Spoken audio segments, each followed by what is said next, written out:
त्या संघर्षाच्या काळामध्ये समाजातील नूतन लोकांना हिंमत देत असत.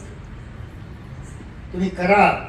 आत्ताच त्यांनी सांगितलं कोणीतरी, बाबांचं ते सूत्र होतं, पुढे तो धावावे मरे तो करावे.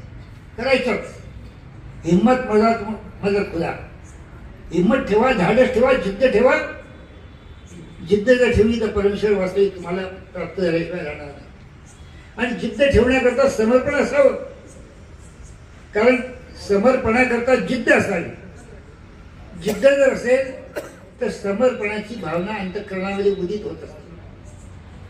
समर्पणाची भावना उदित झाली तर देव माझा मी देवाचा, ही भावना अंतःकरणात निर्माण झाल्याशिवाय राहणार नाही. आणि म्हणून मागचा वास्तविक आपला भारत देश आहे.